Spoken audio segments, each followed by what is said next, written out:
guys, welcome to our channel. Hope you had a good week. My name is Erin. My name is Elena, and today's video is going to be a roundup of all of the books that we read this month, plus some lifestyle and beauty favorites and fails. So let's film that. Okay. What was the first book that you read in 2024? My first book of the year was The Connellys A County Down by Tracey Lange. This was a book that I got on Libby. It just happened to come available, so I went with it. It's about a girl who just got out of prison and she's sort of like reassimilating back with her family, and it's kind of a family drama. This isn't the type of thing that I would normally pick up, but I actually loved it. There's like a side romance as well between her and the cop who helped put her into prison. And I thought it was like really well done. I really liked all the characters, or I thought that the characters were very well done. Some of them were not very likable, but they all felt really fleshed out. You got a lot of different point of views, and this was a 5-star read for me. I was into it. That really sounds happy. really cool. Could you argue that's like an enemies to lovers almost scenario? Yes. The thing I like is the cop was so likable. Do you know what I mean? You didn't have to work hard to like a likable cop. Yeah, and What did she do? Did she murder someone? no, I can't really tell you. It Okay. gives it away. Okay, don't spoil it. Yeah, but it was really good. And I want to read Tracey Lange's other book, We Are the Brennans. That's how I first heard of this author. So yeah, I was really happy with this one. 5-star to start the year. Okay, the first book I read this year was Her Name is Night by Yasmin Angoe. I am almost definitely mispronouncing that. I apologize if I am. But Her Name is Night, gorgeous, gorgeous cover. Yeah. It's available on Kindle Unlimited, and it's about an assassin, a female assassin, and she's gorgeous. In 1 minute she's taken out the enemy, and the next minute she's in a ball gown going to the gala, you know. Wow. I ended up giving it a 3-star read because some of parts of the plot didn't really work for me. The romance in particular, it was very insta-love, but if you don't mind that, I think you'll be into this book, and it has a unique ending with the romance. So do look up the trigger warnings though. It's very dark. It's very, very dark. Okay. My next one, I've talked about this briefly before, was The Wager by David Grann. I was really expecting to like this more than I did. I think I gave it 3 stars in the end as a courtesy. But a courtesy 3 stars. It wasn't bad. It was not bad, but I was expecting, considering how popular this book has been for a nonfiction, historical nonfiction. True. It wasn't as gripping as I thought it would be. I really do like the way David Grann writes. He has a really cool way of mixing like a narrative and informative writing style together, which makes it is enjoyable to read, but I just found the actual premise to not be as exciting as I thought it would be. Maybe we've all been like... The hype. I feel like it was hyped up as being like kind of salacious in a way. Yeah, I think like between the show Yellow Jackets and even Lord of the Flies, even though Lord of the Flies there's not that much that happens in that book, but I was expecting something a little more dramatic. More along those lines. And this just didn't hit for me. It was a 3-star. Speaking of nonfiction, my next book was 10% Happier by Dan Harris. I went into this kind of blind, just looking for a self-development book to start the year off with. Shocking. Yeah, and if you've seen our self-development tier ranking video, you know I'm a connoisseur of self-help. This book turned out to be more of a memoir than self-development. But you know what? I did kind of enjoy that. Dan Harris is funny. It was well written. Yeah. The main nugget of it was about meditation, which I've realized is kind of not for me with my narcolepsy. So I gave it 3 stars. Okay. My next, I'm gonna group this. It's a series called Kindred's Curse by Penn. I'm not gonna talk too much about this because we're gonna do a video later on where I'm gonna go into this in a lot more detail, and I don't want to give it away to Elena. I was wondering when you said it, I was like, I don't remember you talking to me about that book. It's an indie author. I've gotten through the first 2 books. I'm on the 3rd. There's 4. I think the 4th is coming out soon. The 3rd is over 1,000 pages. It's taking a while. I just don't I did not quite know what I signed up for. So I'm gonna kind of leave this ambiguous, but say that I've been working on this series and I will follow up in a later video with further details. I'm intrigued. My next book was Feel Good Productivity by Ali Abdaal. I pre-ordered the hardcover of this. I think this cover is like really cute. I like it. It gives me like Google Calendar time blocking vibes, which is probably exactly what he was going for. Yeah. It was so good. I really liked it. Ali has such a unique perspective on productivity, and he brings something to the table that I feel like is sorely needed in this space. And that is the message that productivity should be fun. You should be enjoying yourself. Otherwise, what's the point? And not only that, but he makes an excellent point that you'll be more productive if you enjoy what you're doing. Yeah. The book is succinct. It is not a long read. His writing is very engaging. It's very kind of quippy, and there are lots of infographics and things like that. And there are actionable tips throughout. It's really good. 4 stars. I wouldn't say it was life-changing, but it was a 4-star read for sure. That's pretty good. Next, I finally picked up Beartown by Frederick Backman. Another one. This month I really did books that like I wouldn't normally pick up. This was intense. I listened to this on audio, and there were many times where I was just staring off into space, like lost when you're just like in this story. I mean, it's very popular for a reason. Backman does a great job of weaving together this community and really making you see everybody's vantage point and really like consider what's right and wrong and who's right and wrong and all that. There's a violent act that happens halfway through the book and serves as the turning point for the community, and it was shocking and uncomfortable in a lot of parts, and also very endearing and beautiful in parts.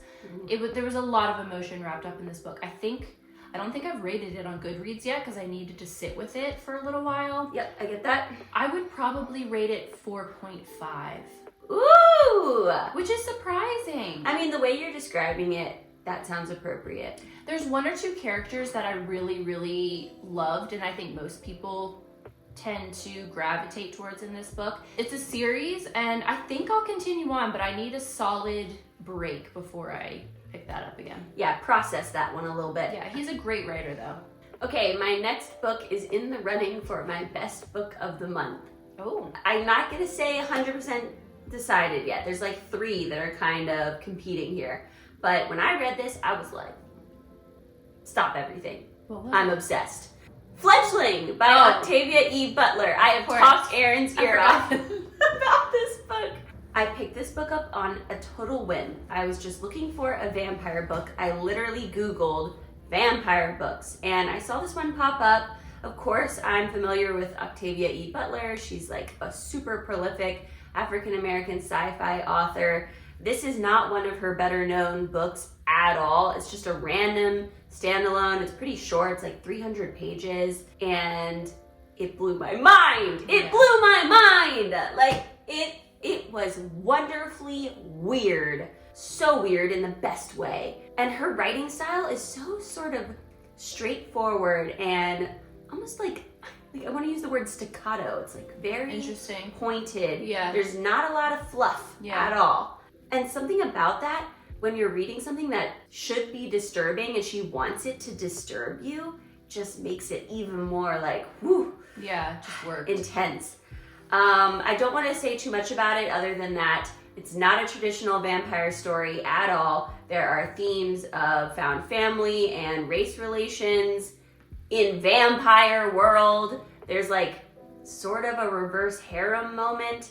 It's crazy and so weird. 5 stars from me. My next one was Last Call at the Local by Sarah Grunder Ruiz. Sorry if I'm mispronouncing that. I've seen this around on a couple of Bookstagrammer accounts and things, and it just looked really cute. It's just a little romance, but the 2 main characters are neurodivergent, and the book centers a lot around how they navigate that and how their lives have been shaped by that and how they struggle with their relationship and other relationships because of it.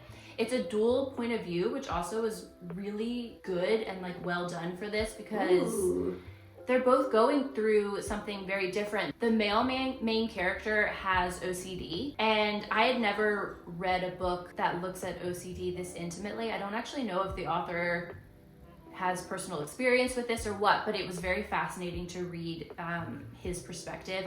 And then the female main character has ADHD. So it was a very cool sort of interaction between the two of them. I thought this book was so cute. I gave it 5 stars. It's set in an Irish pub. I mean, that's adorable. It was adorable. I really, really enjoyed this one. I love dual POVs in a love story, you know? Yeah. And I know this is like specific, but there is a spicy scene, and it was through the male main character's point of view. Wow. Which was very interesting. I actually really liked that. Yeah, I could see that being a nice nice change of pace. Cool, yeah, sounds like a really sweet contemporary romance with some unique elements to it. Exactly. My next book is another fave. I read Red, White, and Royal Blue by Casey McQuiston this month, and I freaking loved it. I cannot even believe how much I loved it.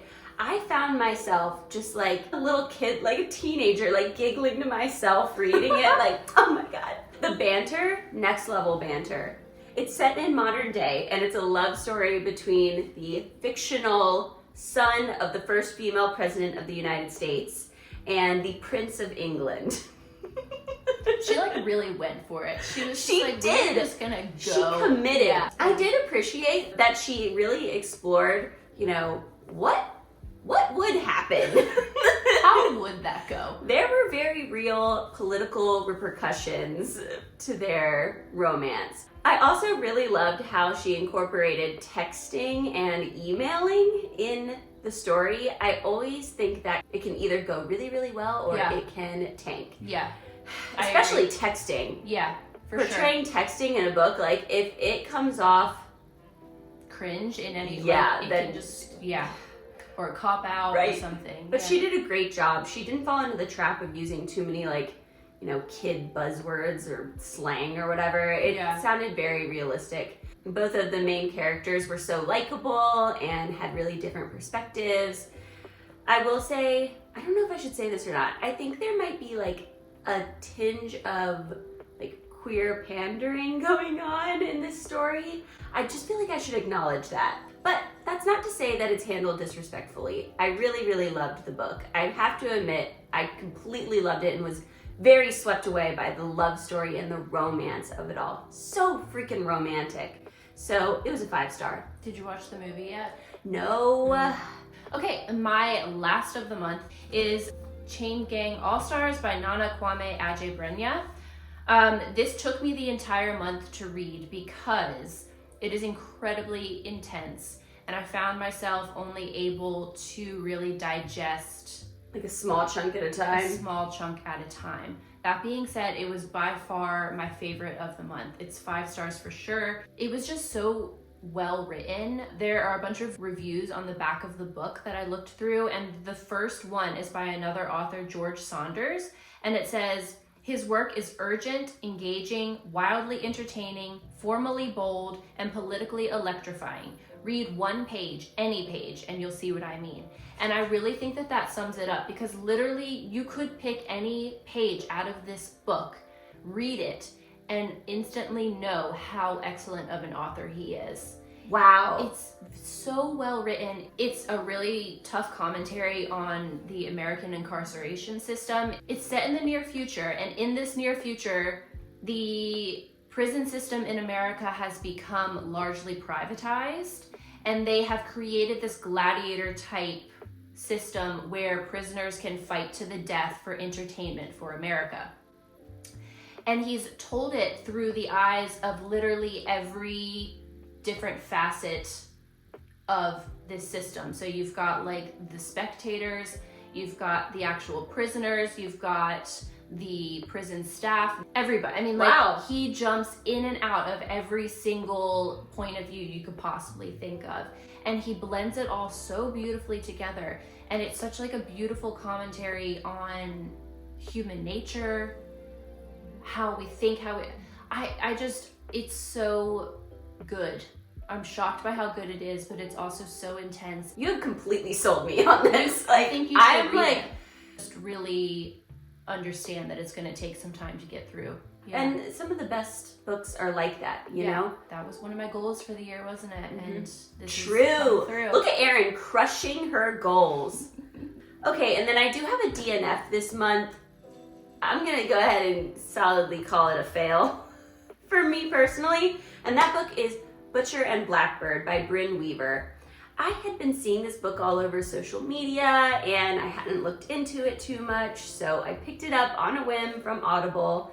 I thought that it was going to be sort of a tongue-in-cheek, dark romance story. It's about 2 serial killers. I was expecting the TV show Dexter. It's not dissimilar from Dexter, and it is very, very, very, very graphic. And I just couldn't do it. I just couldn't do it. I'm gonna say something a little bit judgy. It kind of sounded like a high schooler wrote it. It sort of felt like a teenager being like, I'm gonna shock everybody. This is my dark, twisted mind. I did not make it far at all. So listen, maybe the rest of the book got better. I doubt it though. I doubt it. I should have known from the trigger warnings. Just listen to the trigger warnings before you get into that one. It was a fail. And then I quickly pivoted to The Kiss Quotient by Helen Hoang. The Kiss Quotient is a contemporary romance. It's a reverse Pretty Woman situation where a woman with autism decides to hire an escort to teach her to be better in bed and also teach her how to be in a romantic relationship. I'm gonna blow your mind here, but they end up falling in love. It's a classic fake dating becomes real dating trope. Yeah. Is she Vietnamese? He is Vietnamese. He's Vietnamese. Mhm, Okay. the escort. Okay. The Vietnamese part was the best part. Yeah. You got all of these that. amazing glimpses into Vietnamese culture, the food, the family interactions. I really enjoyed that, and the descriptions of all the food. It made me freaking hungry. Yeah. But it kind of fell short for me in some other ways. First of all, the whole Pretty Woman setup is a little problematic. Yeah. And through a lot of the book, I was feeling frustrated with Michael's character, and the choices that he made felt a little bit self-serving to me at times. And I think, man? can you imagine a man being self-serving? But you know what? They at least addressed it at the end, which is more than a lot of books can say. I think I'm just coming to realize that the protective male love interest is just not my personal thing. I'm just not into that as a type. That makes really. sense. I ended up giving it 3.5 stars. Okay. That's not bad. Yeah. I mean, I still enjoyed it. It was quite cute. Yeah. And then I have one more. I technically still have like 70 pages left, all right? But I'm ready to discuss it. I'm going to be finishing this like today. It is Inkblood Sister Scribe by Emma Torzs.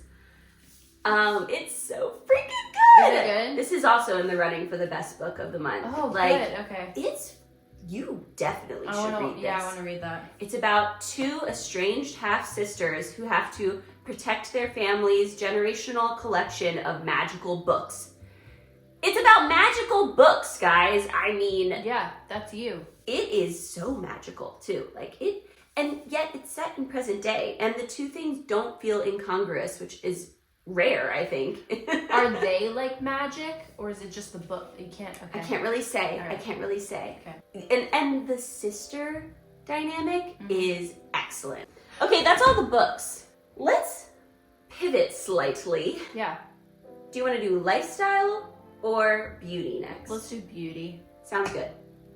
Let's start with the fails. You know, Okay, great. end on a positive note. Yeah. I'm so sad that this is a fail. My fail is a fragrance. It is by Commodity and it is called Book. This is a very well-known fragrance. I actually bought it because of Emily Henry's book, Book Lovers. Does she talk about it in it? Yeah, the main character and the love interest both wear it, and it smells different on each of them because it, reacts with your body chemistry and that sort of thing. Okay. And the way she described it, I was like, I need this. But you know what? I kind of don't like it. I don't like it. I don't like it. I am not a fragrance expert by any means, but something about it smells buttery It's supposed to smell like sun-soaked pages of a book. That is not what I got at all. I know, I'm like, that sounds amazing. Yeah. That's the smell I want in a bottle. Yeah. What's your fail? My fail is, sadly, this Lange water sleeping mask. Oh, dang. Not the lip mask.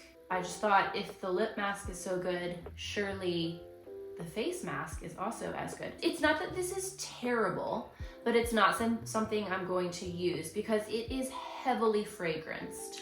Oh. To the point where it feels like it's just gonna clog your skin. Do you know what I mean? It just feels like it's gonna irritate and clog your skin. I've used it a couple of times and it hasn't broken me out. It's like a perfume. Do you know what I mean? It is like a perfume. And it's supposed to be a sleeping mask, so you feel like it should be luxurious and put it all over your face. And I don't mind a little fragrance, but this just is overpowering. Yeah. And you don't want to slather that on. So that was that's a shame. Yep. My next one is a skincare, but it's a fave. And I mean, look at that. That is so Tell me you don't want that on your bathroom counter. Ooh. And this is scented. It's gorgeous. This is... Can you What read is it? this called? No.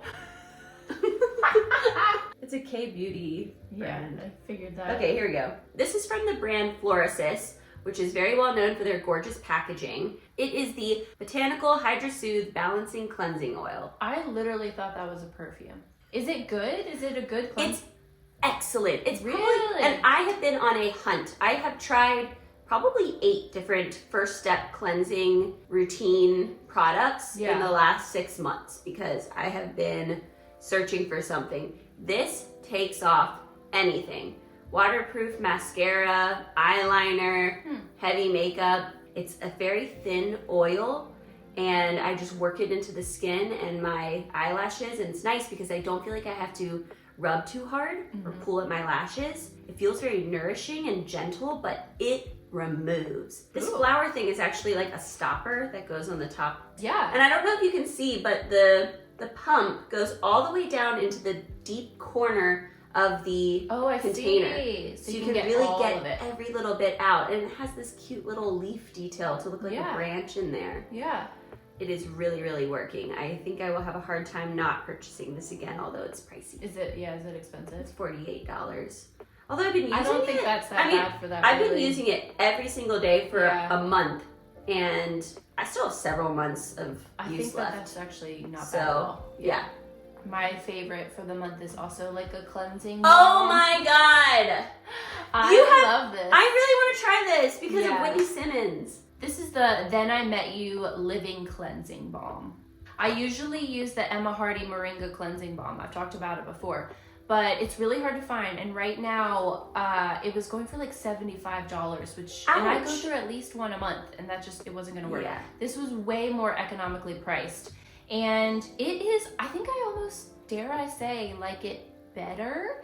It has a fresher scent. It makes your skin feel like very tingly, but in like a clean and fresh way after. Ooh. I use it as a second cleanse, so it's not really taking off makeup, but I think it probably could. I think it could. The texture looks delicious. I really, really like it. This is really good. Pick Interesting. This up. Yeah. Okay, then my last 2 beauty faves are the 2 eyeshadow palettes that I received for Christmas. Oh, I just love them. Okay, I got the Patrick Ta Major Dimensions 3 palette. Holy mother of pearl. Look at this bad boy. Okay. I love that. It's kind of messy because I've been using it a lot. It's all neutrals, all mattes. I don't often go for a fully matte look, but this is so handy to have because I can reach into here. There are warm tones, there are cool tones, and use it to build out a look and then finish it off with a single eyeshadow for all the glitter and glam and shine that my heart desires. Yeah. These little gel liner things, they work. That's what I'm wearing today. I used it to create a slight inner corner extension in addition to my normal wing. And you know what? Easiest time I've ever had doing an inner corner extension. I'm impressed. So I'm loving that. And then the other one I received, oh, this is my favorite palette right now. This is the palette that when I sit down to do my makeup, I have to convince myself not to reach for this every single day because I feel like the other ones will get their feelings hurt. This palette has such a wide variety of shades in here. The glitters and shimmers are on another level. And the mattes are good too. Some of the mattes lean quite mauve and purpley, which is a super common color combo for me. And there are also some peachy ones in here too, and like more tawny browns. So you can really get a variety of looks with this. I absolutely love it. It's so, so gorgeous.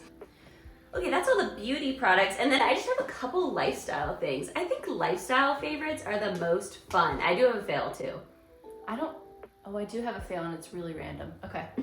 So I'm going to do this enormous bag of popcorn. This popcorn is the best. It is delicious. It's addictive. It's difficult to stop eating this popcorn. And I don't know if y'all have noticed, but lately a regular size bag of popcorn or chips at the grocery store is seriously like $6. I know. Meanwhile, I found this at Costco. It's ginormous, and it's not mostly air. Like the popcorn's up to like here. Yeah. A lot of popcorn in here. $7. $7. Yeah. I'd like to say this will last me a long time, but it won't. Okay, my first one, if we're gonna do food first, I've been obsessed with this kombucha from Harris Teeter. It's like the Harris Teeter brand. I know this is weird. I hate kombucha. Ooh. I have been like trying to get more fermented foods in my diet, and obviously I know that there's a lot of sugar in kombucha, so I normally haven't really counted that. But this is 0 sugar, lemon ginger. It's gotta be the lemon ginger one. Put it in a little stemless wine glass with ice and have half of it every day. Well, that sounds nice. And it is delicious. I've been loving it. I have like several in my fridge, which is shocking for me.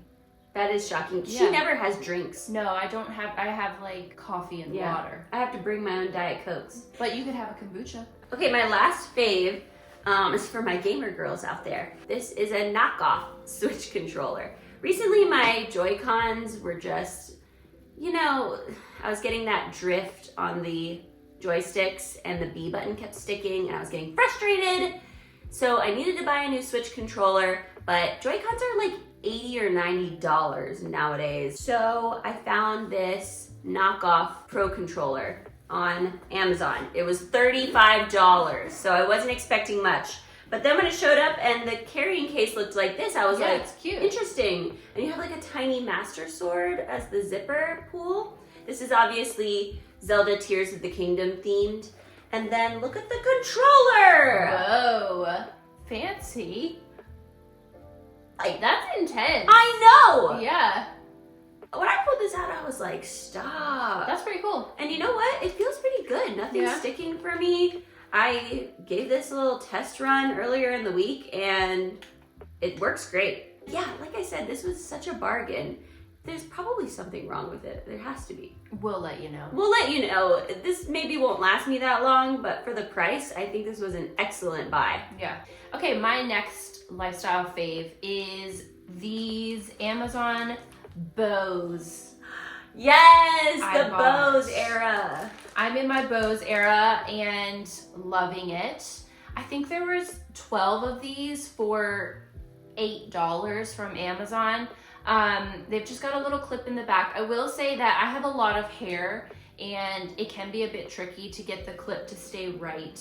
It's certainly manageable. I feel like as we get into spring, these will really be so true. On point. So I've been loving them. Yeah, and you know what? The one you wore when we were in Asheville, it was incredibly windy. And it incredibly windy. Yeah. And it stayed in your hair. Okay, ending on a fail. I'm so sad about you. It looks like you've eaten most of them though. That was Matt. These are Trader Joe's dark chocolate pineapple sticks. And, ew, they're not good. It should be good. I love dark chocolate and I love pineapple. But the texture is weird because your teeth like break through the chocolate really fast. And then the pineapple is like really chewy. Yeah. So then you're just sort of eating, like chewing like tainted pineapple. I even ate like 3 of them being like, do I like this? Yeah. Before realizing no, and they just sat in the pantry ever since, so. Okay, my lifestyle fail of the month is a cleaning product. I love Method cleaning products normally, and I usually get their anti-bac spray for the kitchen. But Like the yellow one? Yeah, I get the yellow one. And I saw that they had this green one at Target, and honestly, I just thought it looked pretty. This is a fail. This is incredibly fragranced, but not in like a fresh, nice fragrance, in a very perfumed, overpowering way that when you spray it all over your kitchen counters, which you need to do, it literally smells in there for hours afterwards, and it just, oh my god, it doesn't work for a kitchen. Lingers. Do you know what I mean? Like, you don't want your kitchen to smell perfumed like that. Yeah. I don't understand why they made it so. What is the scent supposed to be? It says bamboo, but it doesn't. What smell... does bamboo smell like? I thought it would be something, you know, like really fresh and clean. But maybe it's just like really synthetic. I don't know. But I really dislike it. If you see the green one, steer clear. Avoid. Avoid. Just get the yellow. Just stick with the yellow one. This is a fail. Okay, so that wraps up our January reads, favorites, fails, books, beauty, lifestyle, all the things. Everything we have done in the month of January has now been reported to you. Let us know if any of the books we talked about today you'd like to see a more in-depth review on from us. And let us know what your faves and fails were this month. Yeah. Thank you so much for watching. If you liked this video, please like this video below. Subscribe to our channel. We would really appreciate it. And until our next video, we'll see you later.